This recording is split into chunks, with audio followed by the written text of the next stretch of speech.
01 Business, le magazine qui met l'entreprise à l'heure du numérique. Frédéric Simotel sur BFM Business.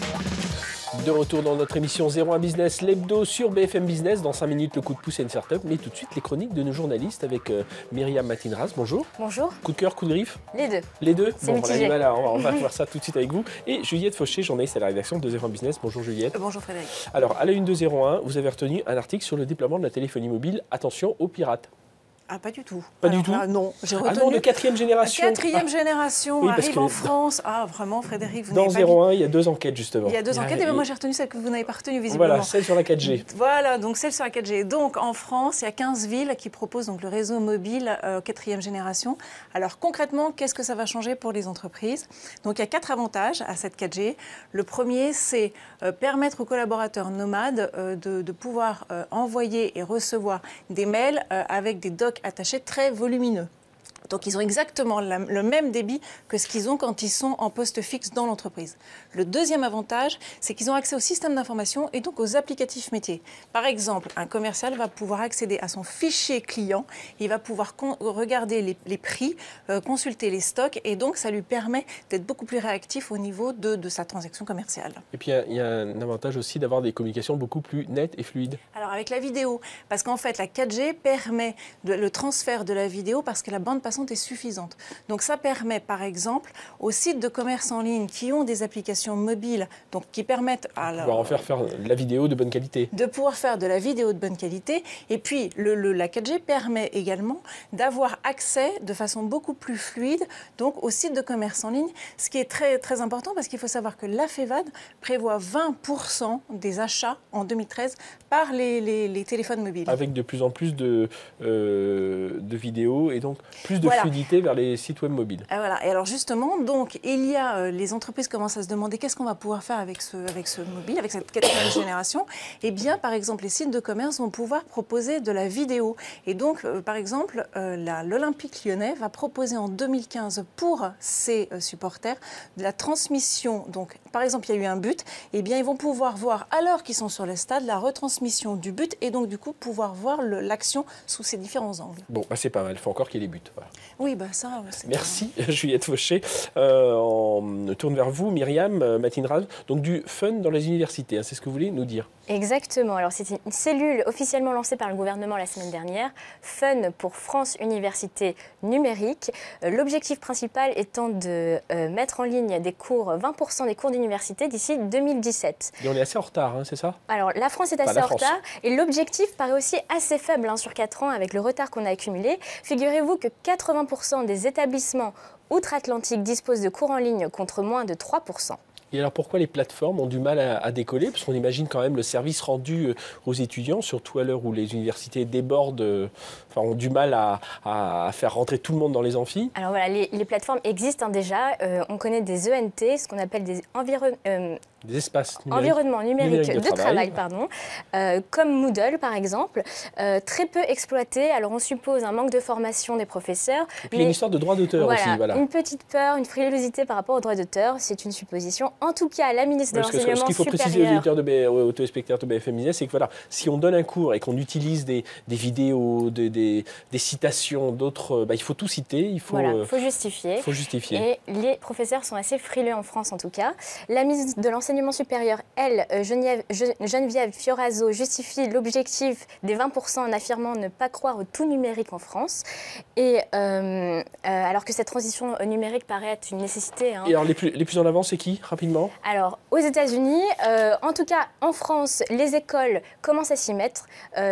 Centrale Nantes et Télécom Bretagne ont commencé à mettre en ligne des cours en automne 2012. Polytechnique aussi, il me semble. Polytechnique, c'est pour 2013, ça vient d'être annoncé et ça sera sur Coursera, une plateforme qui est utilisée pour Harvard et aussi pour Stanford. Sachant que tout cela n'est pas seulement au profit des étudiants, mais aussi des entreprises pour former tout au long de leur parcours leur personnel. Voilà, c'est-à-dire que cette formation ne s'arrête pas uniquement à la vie étudiante, c'est vraiment pour voilà, donc il faut encourager et essayer d'avoir un objectif un peu plus grand. Oui, et puis être un peu plus ambitieux, mettre un peu plus de cours sur Internet. Merci Myriam, merci Juliette, on vous retrouve la semaine prochaine. 01 Business, coup de pouce à une start-up. coup de pouce à une start-up, une entreprise qui s'appelle T-Level, créée depuis 2004 avec une innovation qui s'appelle T-Book, dont nous recevons son directeur général, Alban Miconi. Bonjour. Bonjour Frédéric. Alors, parlez-nous un peu je disais T-Level, c'est C-Level, bien sûr. C-Level, exactement. Et du T-Book. Alors, quelle est cette innovation? On est dans l'univers de la formation, hein, c'est ça? Exactement. Alors, en fait, T-Book a pour vocation de donner un accès illimité à la connaissance au plus grand nombre et à moindre coût. On a en fait une innovation sous deux formes. Une première forme qui est une innovation technologique. Nous sommes le premier cloud de la connaissance qui permet donc d'accéder à la connaissance que ce soit sur ordinateur, sur tablette numérique ou sur smartphone. Et enfin, le deuxième aspect, c'est véritablement une innovation, pédagogique qui finalement permet aujourd'hui aux entreprises d'avoir accès à une multitude de formations, quand aujourd'hui, ils ont accès à une, voire deux formations par salarié et par an. Alors là, on est dans les formations qui sont dans le management, dans l'informatique, on est plutôt dans ce cadre de formation avec vous? Alors effectivement, notre cœur de métier à l'origine est l'informatique. Donc on est parti sur les managers de l'informatique et puis ensuite on a été happé, je dirais, par la demande de nos clients. Et donc aujourd'hui, on propose autant des formations sur e-till, donc purement informatique, que des formations sur le droit, sur le droit social pour managers, etc. Alors vous avez plusieurs clients, il y a la Poste, Groupama, il y a des écoles. Expliquez-nous un peu, prenons un exemple de l'un de vos clients et expliquez-nous un peu comment justement ça se passe, avec comment vous élaborez le contenu, puis ensuite comment cette entreprise peut avoir accès à ce contenu. Tout à fait. Alors, si vous en êtes d'accord, je vais prendre deux exemples. Un B2B, par exemple la Poste. La Poste a souhaité créer une communauté de managers autour du T-Book, autour de la formation, pour partager les bonnes pratiques en termes de management. Nous sommes donc partis en fait d'un besoin exprimé. Nous avons créé le contenu et nous l'avons formalisé au format vidéo, journal télévisé. Et ensuite, nous l'avons mis sur T-Book avec des quiz et une vingtaine d'outils pédagogiques qui permettent de valider l'acquisition du savoir. Et pour bien comprendre, quand vous parlez de T-Book, c'est à la fois une tablette, c'est à la fois un smartphone, c'est à la fois un ordinateur, quoi. Exactement. C'est vraiment un progiciel qui permet d'avoir accès à la connaissance et qui en même temps organise cette connaissance pour valider les acquis et être sûr que le manager va ressortir véritablement avec de nouveaux atouts. Et alors, si le manager a un besoin de ce qu'on appelle dans la formation de présentiel, c'est-à-dire il a besoin d'un peu plus d'informations sur des questions, il ne comprend pas pourquoi c'était cette réponse qu'il fallait donner, comment ça se passe? Alors justement, la Poste a souhaité bien évidemment conserver le présentiel. Mais ils se sont aperçus que le présentiel, finalement, on avait une partie du temps qui était perdue parce qu'on fait le tour de la table, on demande les attentes, etc. Et bien là, en fait, les managers arrivaient formés avant la formation, ce qui permettait d'avoir formalisé les questions en amont et ce qui permet également au formateur de répondre aux cas pratiques en mettant en avant son expérience personnelle. Et donc la valeur ajoutée du formateur est bien là. Alors là, on est dans l'exemple B2B. Un exemple B2C? B2C, par exemple, le groupe IGS, qui est plus particulièrement l'école IPI, qui est l'école informatique, a équipé 200 étudiants. Dans ce contexte-là, le T-Book a une double vocation. Une première vocation, toujours pareil, de permettre à l'étudiant qui a du mal à poser sa question en amont du présentiel, de formaliser, de ne pas avoir peur de s'exprimer. Et enfin, la deuxième partie, c'est du soutien scolaire. J'ai eu mon cours, je suis chez moi, j'ai un examen demain.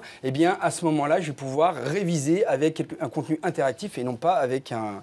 Et alors, Alban Miconi, parlez-nous aussi le modèle économique, c'est quoi? C'est par abonnement? C'est comme ça que ça fonctionne? Exactement. En fait, pour faire simple, on a un modèle économique qui se calque sur le modèle économique des télécoms.